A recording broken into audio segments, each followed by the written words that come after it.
Mari kita bagikan salam perjuangan kita. Merdeka! Merdeka! Merdeka! Yang saya hormati rekan-rekan pengurus DPC Partai, Ketua DPRD Kota Tegal, juga yang saya hormati sesepuh kita Bapak Al-Ustadz Tarmuzi, juga yang saya hormati seluruh Ketua Departemen Wanita Ibu Hajaratna beserta seluruh anggotanya yang sudah memeriahkan acara pada hari ini.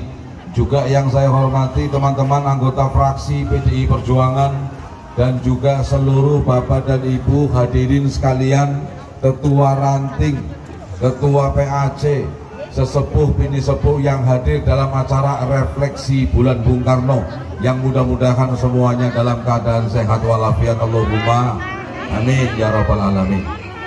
Pada kesempatan yang baik ini, atas nama DPC Partai, saya menyampaikan rasa terima kasih dan penghargaan yang setinggi-tingginya dan rasa syukur kehadiran Allah Subhanahu wa Ta'ala, karena pada hari ini kita semuanya sama-sama masih diberikan kesempatan, kesehatan, dan tetap semangat dalam satu barisan PDI Perjuangan. Allahumma amin. Tetap semangat di PDI, betul?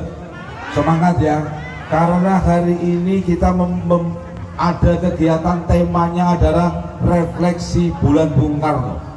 Kita harus bersama-sama untuk melihat bagaimana perjuangan Bung Karno di dalam memerdekakan Indonesia, bahwa Bung Karno dengan sekuat tenaganya, pikirannya, jiwanya yang menyatukan bangsa Indonesia.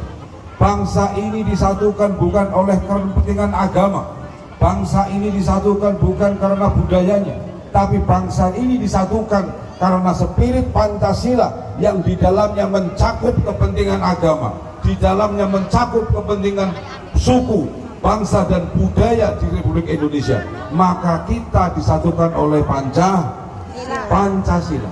Dan bulan Juni, bulan ditetapkannya hari lahirnya Pancasila, maka kita semuanya harus merefleksikan diri. Jadi sedikit, kalau tadi sudah senam-senam, sudah kita santai-santai, sedikit kita biar paham refleksi bulan Bung Karno itu maksudnya apa, hari lahirnya Pancasila itu pentingnya bagaimana. Maka PDI Perjuangan ini harus sama-sama melakukan pembenahan diri kita, karena sekarang ini bangsa ini sedang dirongrong oleh kepentingan-kepentingan yang mengatasnamakan agama, yang potensinya itu bisa memecah belah bangsa. Betul apa betul? Maka nasionalisme di dalam diri rakyat Indonesia, di dalam diri bangsa kita harus kita bangun bersama-sama dengan spirit semangat dari Pancasila. Apa yang dikandung dalam Pancasila? Yang pertama, kita tahu namanya sila pertama, yaitu ketuhanan yang Maha Esa.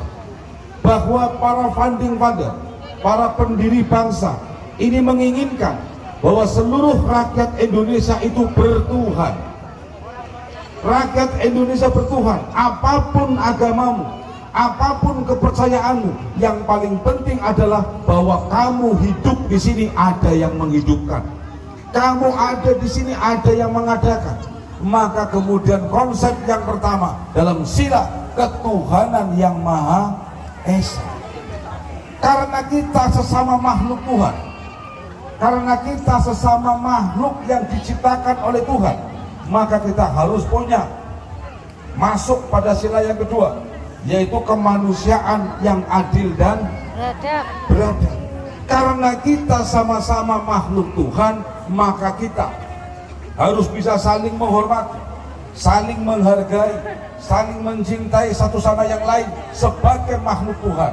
Sama-sama kita hidup dalam satu alam, kita hidup dalam satu masa, maka kita harus sama-sama. Ketika kita bisa menjaga, bisa menghargai, maka itu adalah perwujudan sebagai makhluk Tuhan, sebagai manusia yang tentunya menjaga adab hubungan satu sama yang lain.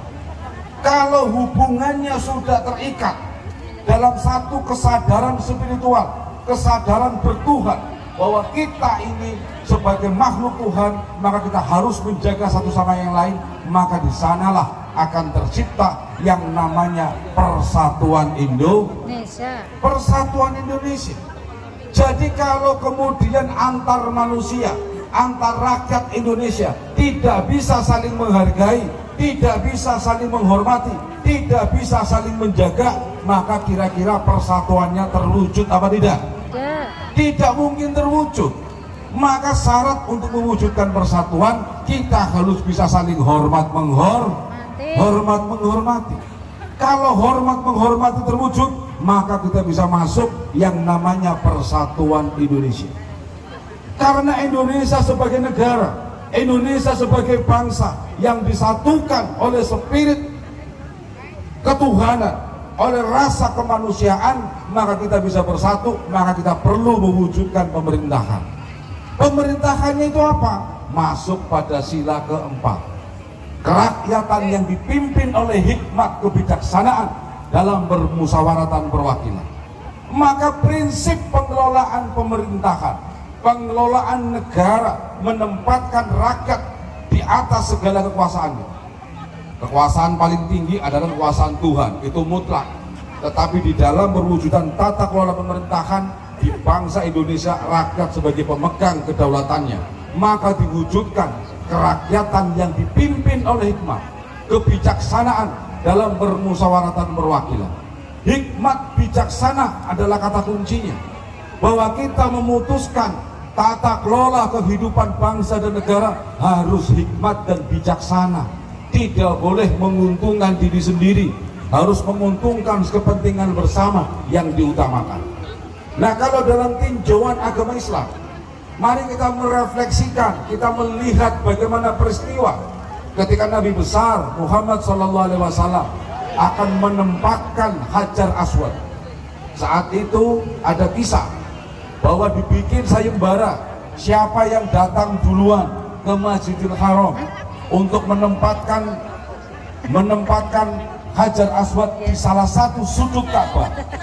Maka kemudian dibikinlah sayembara, siapa yang datang duluan dia yang bisa menempatkan.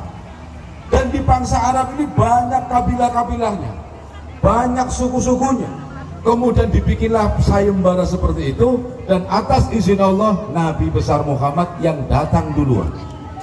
Tetapi apa? Ketika Nabi Muhammad datang duluan, yang seharusnya beliau yang mengangkat sendiri untuk menetapkan Hajar Aswad, tapi beliau membuka sorbannya. Membuka sorbannya, Hajar Aswadnya ditaruh di tengah-tengah. Kemudian diangkat bersama-sama dari kabilah perwakilan suku mengangkat bersama-sama. Itulah namanya hikmat kebijaksanaan. Kita ditunjukkan sebagai bangsa yang mayoritas beragama Islam, dasarnya adalah Pancasila, tidak lepas dari refleksi perjalanan Nabi besar Muhammad SAW. Sehingga dibikinlah permusyawaratan itu dalam bentuk partai politik, dalam bentuk perwakilan-perwakilan. Ada kelompok nasionalis, ada kelompok agamis, ada kelompok yang mengutamakan budaya dan bangsa. Ini kita satukan bersama-sama. Kemudian Nabi besar Muhammad yang kemudian menempatkan Hajar Aswad di dalam sudut Ka'bahnya. Itu adalah nukil. Kita melihat, merefleksi pada peristiwa itu yang terjadi.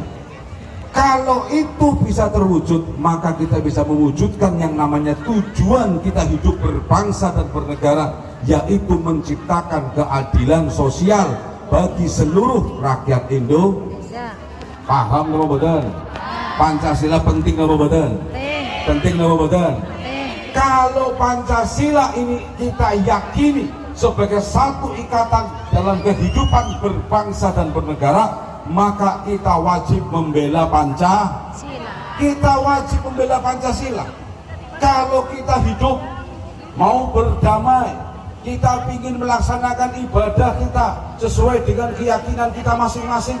Saya mau tanya, kalau negaranya ribut, negaranya tukaran, pan ibadah tenang apa betul? Anda bakal bisa menemukan ketenangan. Maka ketenangan itu hanya bisa ketika kita mengambil hikmat, bahwa kita menyadari dengan keyakinan spiritualnya bahwa kita bertuhan, bahwa kita makhluk Tuhan. Maka kita harus bisa menghormati, satu sama yang lain antar manusia.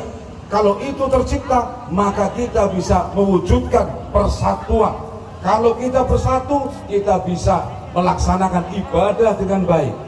Karena kita tata kelola pemerintahan, maka silakan pemerintahan dipimpin. Apapun kelompoknya yang memimpin, siapapun yang memimpin, yang paling pasti kalau memutuskan harus mempertimbangkan hikmat kebijaksanaan. Kalau itu bisa terwujud, maka keadilan sosial bagi seluruh rakyat Indonesia itu saya yakin akan tercapai.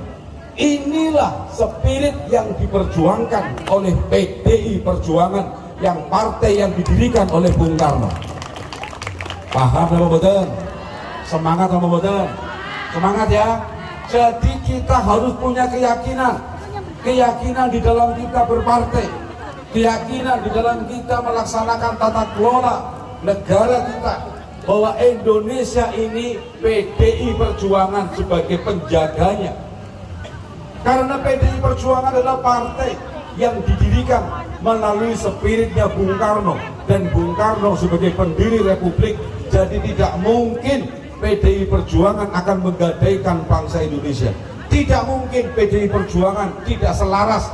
Tapi kita yakin bahwa PDI Perjuangan memiliki satu tujuan dan spirit untuk mewujudkan Indonesia yang adil dan makmur. Allahumma amin, Allahumma amin ya robbal alamin. Nah, jadi ini hikmah kita di dalam melaksanakan bulan Bung Karno. Nah, kalau saya mau cerita lebih panjang lagi, ini banyak sekali yang sebetulnya bisa kita refleksikan. Ya, termasuk bagaimana budaya kita yang sudah baik sekali, budaya bangsa Indonesia yang begitu luhur, begitu agung. Sekarang kemudian kita kembali banyak sekali isu-isu yang dihantamkan dengan atas nama agama tertentu. Maka awas, saya katakan awas, PDI Perjuangan sebagai garda terdepan untuk membela bangsa dan negara, garda terdepan untuk mempertahankan negara kesatuan Republik Indonesia. Saya mau tanya ibu-ibu semua, burung Garuda yang dipegang kakinya itu ada tulisan apa? Bhinneka Tunggal Ika. Burung Garuda mencengkram kakinya dengan tulisan Bhinneka Tunggal Ika. Berbeda-beda tetapi tetap satu. Kalau kemudian cengkramannya lepas, kira-kira persatuannya bisa lepas. Maka hari ini burung Garuda kita lagi banyak kutunya. Kayak ibarat manuknya lagi akeh kutune ge. Maka akeh kutu yang grogotin Pancasila. Maka harus kita kuatkan dan kita akan kobarkan semangat nasionalisme biar burung Garuda itu mengepakkan sayapnya untuk menghilangkan kutu-kutu yang ada di Indonesia yang akan merongrong bangsa ini. Ya. Jadi kita sama-sama kita harus serius. Makanya kemarin ada tulisan kepak sayap. Nah, maksudnya itu adalah kutu-kutu yang ada di tubuh burung Garuda ini harus kita buang, harus kita kepakkan sehingga kutunya sehat, manuk sehat. Ya, manuk pakus kenzo kudu sehat. Manuk apa mandi? Ada manuk kayong sensitif. Burung Garuda, ajak ada kemudian diisi manuk baik, manuk. Ya, jadi itu spirit kita. Jadi saya berterima kasih. Ibu-ibu ini luar biasa yang di Kecamatan Tegal Timur. Saya muter Depuan, ini kita beri aplaus semuanya untuk ibu-ibu Departemen Wanita ini. Matur suwun, tetap semangat. Karena apa? Karena yang namanya ibu ini yang melahirkan para pemimpin-pemimpinnya dari rahimnya ibu. Maka ibu itu adalah tiangnya. Madrasahnya itu adalah ibu, tempat mendidiknya itu adalah ibu, gerbang terakhirnya itu adalah ibu. Maka ketika ibu-ibu ini kita spiritnya sudah nasionalisme, saya tidak akan pernah khawatir bangsa Indonesia akan bubar. Kalau spiritnya para orang tua, ibu-ibunya ini punya kuat spirit nasionalisme, maka saya yakin akan melahirkan anak-anak, akan mendidik anak-anak dengan kedewasaan nasionalisme yang dibangun dengan landasan Pancasila. Inilah tujuan kita di dalam berpartai dan di dalam berorganisasi. Itu saja yang dapat saya sampaikan, dan nanti ini kita ikut kegiatan. Saya tadi sudah banyak laporan, Pak, ayo mau tekan geli Pak, itu kan jadi acara jam 1 kayu bukan lengger. Nah, yang nanti kita akan lihat sama-sama. Jadi yang penting Zoom-nya sudah ikut, nah acaranya baru mulai, tapi yang penting kita sudah ikut, kegiatan sudah ikut, nanti wayai mangan ya mangan.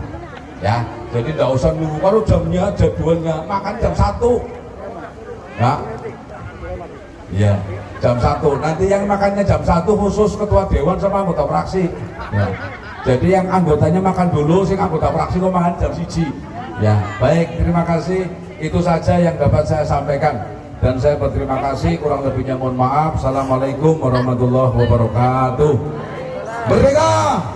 Merdeka! Merdeka!